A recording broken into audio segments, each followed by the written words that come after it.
నమస్తే. నేను సిరి.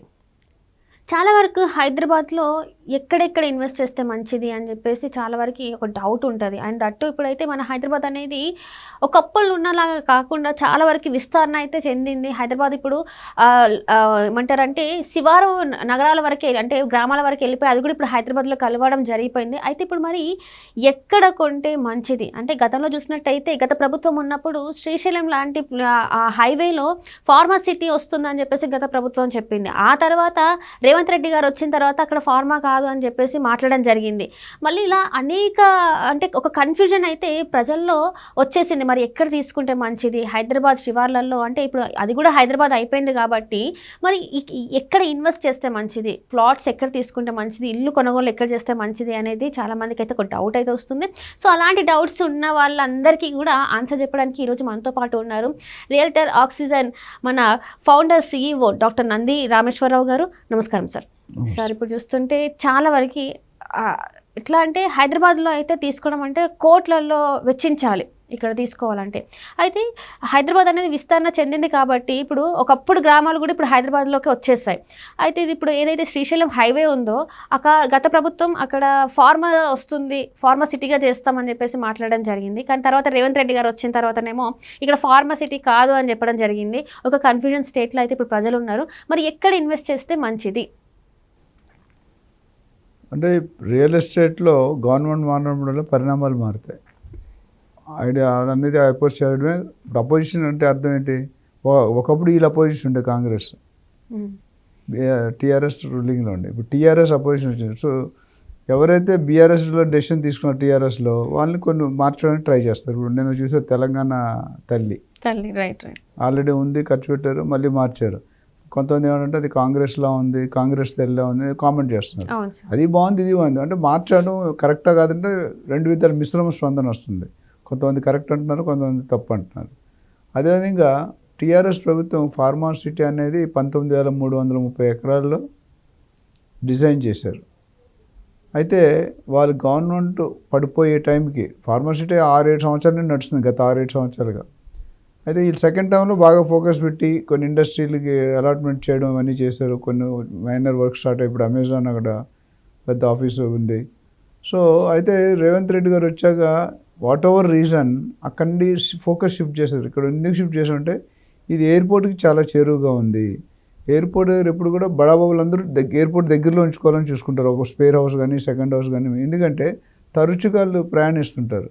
ప్రయాణించినప్పుడు ఇప్పుడు ఇక్కడ సికింద్రాబాద్ ఉన్నట్టు 1 గంట పడుతుంది వెళ్ళడానికి, ఆ పక్కన ఉంటే 5-10 నిమిషాల్లో వెళ్ళిపోతుంది. ప్లస్ పొల్యూషన్ సిటీలో ఎక్కువ ఉంటుంది, అక్కడ తక్కువ ఉంటుంది.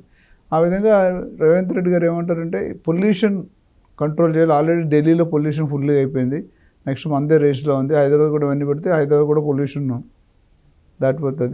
దాటిపోవచ్చు అన్నట్టు. ఈ ఏవైతే కన్ఫ్యూజన్ ఏమొచ్చిందంటే ముందు ఫస్ట్ టైం ఫార్మా మొత్తం షిఫ్ట్ చేస్తున్నాం అన్నారు.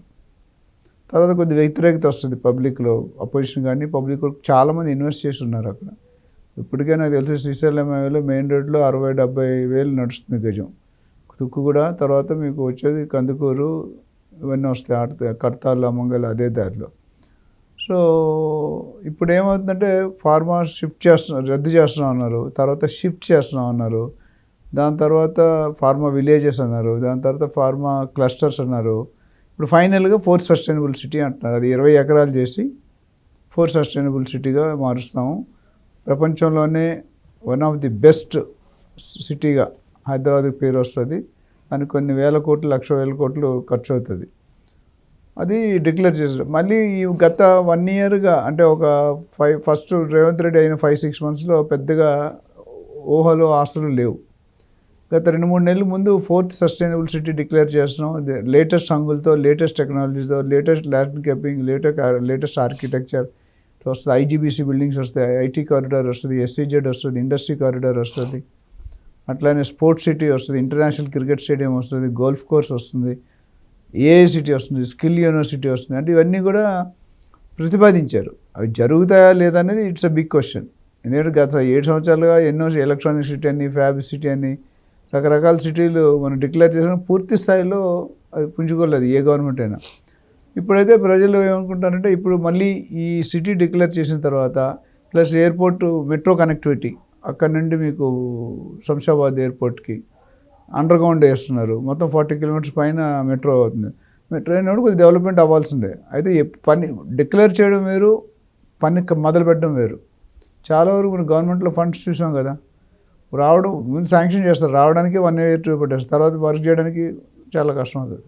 సో ఇప్పుడు ఏమంటే పబ్లిక్ అక్కడ ఏమంటున్నాం మనం, ఇప్పుడు ఎవరైతే ఇన్వెస్ట్ చేయకుండా ఆగి ఉన్నారు, ఎందుకంటే వెయిట్ అండ్ వాచ్, ఏమో నెక్స్ట్ ఏమవుతుందో. జనరల్గా మార్కెట్లో ఇన్వెస్ట్ చేయాలంటే నేను ఆల్వేస్ చెప్పేది ముంబై హైవే, బెంగళూరు హైవే టాప్లో ఉన్నాయి, తర్వాత షాబాద్, వికారాబాద్ హైవే. ఇప్పుడు ఈ 4 sustainable city part of the investors are trying to move to the Srisailam highway, ఏదైతే మన 4 సస్టైనబుల్ సిటీ అన్నీ ఉన్నాయి, మెడికల్ కాలేజ్ అంటే ఏవి షిఫ్ట్ చేస్తున్నారంటే ఏవైతే పొల్యూషన్ క్రియేట్ అవుతాయి ఫార్మా ఇండస్ట్రీ వాటిని మాత్రం సిటీకి 100 కిలోమీటర్ దూరంలో ఎక్కడ వేరే డిఫరెంట్ 2,000 3,000 ఒకే దగ్గర 30 ఎకరాలు 20,000 ఎకరాలు కాకుండా 2,000 3,000 4 ఎకరాలు అక్కడ జైరాబాద్ కానీ, వికారాబాద్ కానీ, జడ్చర్ల కానీ ఇవన్నీ కొద్ది దూరంగా ఉంటాయి సిటీకి అని చేద్దాం అనుకున్నారు. అందుకని ఇన్వెస్టర్లు ఎవరైనా కొనుక్కోవాలంటే ఇప్పుడు ఇన్వెస్ట్ చేసుకోవచ్చు, ఇమీడియట్ గ్రోత్ రాదు కానీ but over period of time growth అనేది వస్తుంది. It's something like Kukatpally, Gachibowli, Dilsukhnagar, A S Rao Nagar ఇవన్నీ ఒకప్పుడు ఏం లేవు కదా. మనం చిన్నప్పుడు అవన్నీ లేవు. 25 సంవత్సరాల ముందు వెళ్తే జీరో, ఒక సికింద్రాబాద్, సెకండ్ హైదరాబాద్ ఉండేది. ఇప్పుడు సికింద్రాబాద్, హైదరాబాద్, సైబరాబాద్, 4వ ఇది ఇప్పుడు 4 సస్టైనబుల్ సిటీ. నాకు కరెక్ట్ పేరు పెట్టలేదు. ఉద్దేశం ఏంటంటే 100% pollution free, net zero city, AI city, 4th sustainable city, environmental అంటే ఏదో పేరు తర్వాత శాంక్షన్ చేస్తారు. ఇవన్నీ నిజంగా సౌత్ కొరియాలో అనేదో ఒక ప్రాజెక్ట్ చూశారు మన సీఎం. చూసిన తర్వాత అలాంటి ప్రాజెక్ట్ మనం కూడా ఇక్కడ కట్టాలి అనే ఒక ప్రతిపాదన తీసుకొచ్చారు. అంటే ఇది న్యూ జెర్సీ ఆర్ న్యూయార్క్ కంట బాగా ఉంటుంది ఈ సిటీ. న్యూ జెర్సీ, న్యూయార్క్ అనేది బాగా డెవలప్ అయిన సిటీ. ఇప్పుడు ఇప్పుడు హైదరాబాద్ ఇప్పుడు ఏదైతే మనం ప్రజెంట్ చూస్తున్నామో గత 60-70 సంవత్సరాలుగా డెవలప్ అవుతూ అంచెలంచెలుగా పెరిగింది. ఇప్పటికీ కరెక్ట్ డ్రైనేజీలు లేవు. మనం బంజారాస్ కాస్ట్లీ 3-4 లక్షలు గజం కొనుక్కున్నారు, ఇబ్బందులు ఉన్నాయి. సో కార్లు మురుగుతున్నాయి, మనుషులు అడుగు కాళ్ళు మురిగిపోతుంది. భారీ వర్షాలు పడితే బండ్లు వెహికల్స్ కొట్టుకొని పోయే పరిస్థితులు మనం చూస్తున్నాం. అది సో దాన్ని అవాయిడ్ చేయడానికి అంటే అది ఎందుకైందంటే ఇది ఎవరు తప్పనలేదు, ప్రతి గవర్నమెంట్ డెవలప్ చేసుకుంటూ పోయింది. కాకపోతే ఏమైంది, అంచెలంచె అతికి చేసే ముక్కలుగా డెవలప్ చేశారు. అందుకని జాయింట్లు లీక్ అవుతున్నాయి. ఇప్పుడు చేయబోయే 6,000-7,000 మెగా సిటీలో ప్లస్ మిగతా అన్ని కలిపి దాదాపు 20,000 ఎకరాలు, 12,000-13,000 ఎకరాలు ల్యాండ్ పూలింగ్ అయిపోయింది. మిగతా ల్యాండ్ పూలింగ్ చేయమన్నారు. సో 20,000 వచ్చిన సిటీ అద్భుతంగా ఉంటుంది నిజంగా. అన్నట్టు వస్తే కనుక అన్ని కోరికలతో, అన్ని అంబిషన్స్తో, ఇంటర్నేషనల్ క్రికెట్ స్టేడియం, గోల్ఫ్ కోసం పెద్ద ఏరియా, గ్రీనరీ ఉంటుంది, A city, industrial corridor, SCJETs, IT, software, AI city, skill university, varsity అంటే ఇవన్నీ వస్తాయంటే డెఫినెట్గా ఇట్స్ ఎ గుడ్ సైన్. అయితే మనకి ప్రస్తుతానికి డబ్బులు లేవు ఇవన్నీ చేయడానికి. ఫస్ట్ కండిషన్ అంటే ఏది చేయలేము. ఆంధ్రాలోనే అదే ప్రాబ్లం, ఇక్కడ కూడా అదే ప్రాబ్లం, డబ్బులు లేవు. డబ్బులు కావాలంటే ఫండ్స్ రావాలంటే ఇండస్ట్రీ వస్తే ఎంప్లాయ్మెంట్ వస్తుంది, పర్చేస్ కెపాసిటీ పెడుతుంది. ఇది ఒక ఇన్ఫ్రాస్ట్రక్చర్ అనేది బిల్డ్ అవుతుంది. బట్ ఇంకా స్పీడ్గా కావాలి. ఎందుకంటే మెట్రో అన్ని సైడ్లు డిక్లేర్ చేశారు, 4 సైడ్లు, పటాన్చెరు, నాగోలు, హయత్ నగర్, ఇక్కడ ఓల్డ్ సిటీ, చంద్రాయనగుట్ట, ఇవన్నీ చేయాలంటే కొన్ని వేల కోట్లు కావాలి. అంత ఫండింగ్ లేదు మన దగ్గర. సో ఫండింగ్ వర్కౌట్ చేసుకోవాలి. ఫండ్స్ రావాలి, క్యాబినెట్ ఆమోదించాలి, శాంక్షన్ చేయాలి, టెండర్ కాల్ఫర్ చేశాక టెండర్ ఫైనలైజ్ చేయాలి. L1, L2, 3 technical bid, commercial bid ఉంటుంది. దాని తర్వాత వర్క్ ఆర్డర్ ఇవ్వాలి, దాని తర్వాత స్టార్ట్ చేయాలి, క్వాలిటీ మానిటర్ చేయాలి, కంప్లీట్ అవ్వాలి. ఇది ఒక పెద్ద ప్రొసీజర్. సో ఇది ఇప్పుడు ఇన్వెస్ట్ చేసుకునే వాళ్ళు చేసుకోవాలి, కొద్దిగా ఆగినా పెరుగుతాయి. ఇప్పుడు ఇమీడియట్గా పెరుగుతాయని నేను చెప్పను. ముంబై హైవే, బెంగళూరు హైవే అనేది కొద్దిగా ఇమీడియట్ గ్రో 4-5 years డబుల్ అయిపోద్ది. ఇక్కడ ఇంకొద్ది టైం పడుతుంది. Right, thank you so much sir.